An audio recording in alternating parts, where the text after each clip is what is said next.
Bagaimana dalam Sahih Bukhari dari hadis Ummul Mukminin Aisyah radhiyallahu anha, ketika beliau menyampaikan bahwa di hadapan Rasulullah SAW ada sebuah nampan, sebuah cawan berisi air. Nabi Shallallahu Alaihi Wasallam memasukkan tangannya ke dalam cawan air itu. Kemudian beliau mengusap wajahnya dan beliau Shallallahu Alaihi Wasallam mengatakan, La ilaha illallah, inna lil mauti sakarat. La ilaha illallah, sesungguhnya kematian itu ada sekaratnya. Kemudian beliau Shallallahu Alaihi Wasallam menunjuk tangannya ke langit dan berdoa, Allahumma fir rafiqil a'la. Ya Allah, aku memilih bersama dengan Engkau ya Allah. Dan di saat itulah beliau meninggal dunia dan jatuhlah tangannya dengan melemas. Ketika berat,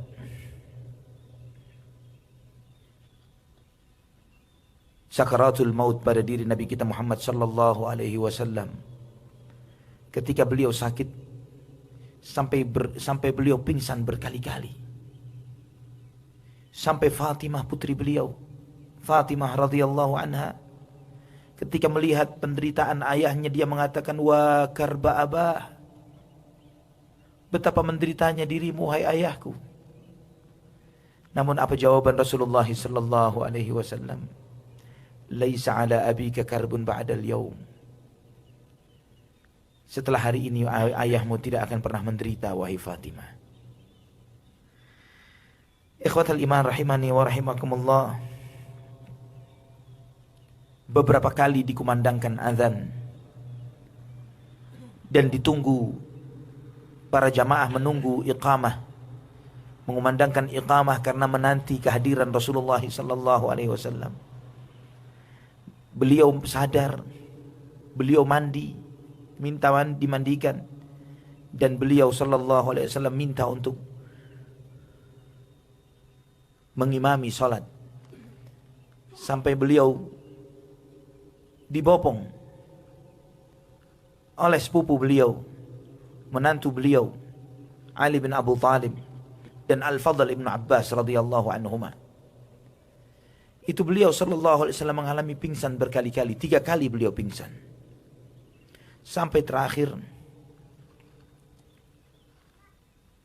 Rasulullah sallallahu alaihi wasallam, kepala beliau di pangkuan Aisyah radhiyallahu anha.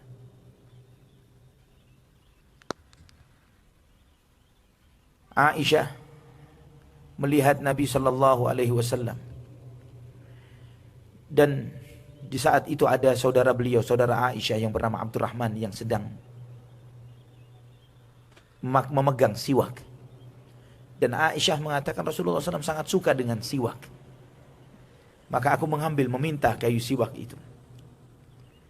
Kemudian aku mengunyahnya, kata Aisyah. Dikunyah, karena siwak kalau masih baru perlu dikunyah. Aku mengunyahnya dan kemudian aku menyiwakannya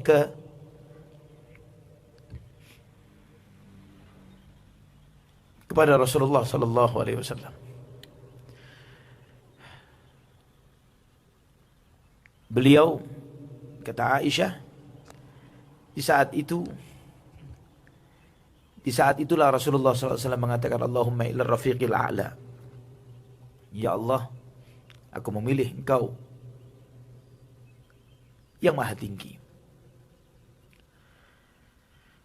Kata Aisyah radhiyallahu anha, mata an-nabiy sallallahu alaihi wasallam wa innahu labaina haqinati wa dhaqinati. Wafat Rasulullah sallallahu alaihi wasallam. Ketika Rasulullah sallallahu alaihi wasallam wafat, beliau di antara dagu dan dadaku, dipangku oleh Aisyah. Fala akrahu shiddatal maut li ahadin abadan ba'da an-nabiy sallallahu alaihi wasallam. Dan sejak itu aku tidak pernah mengkhawatirkan pedihnya sakaratul maut setelah apa yang aku lihat pada diri Nabi sallallahu alaihi wasallam.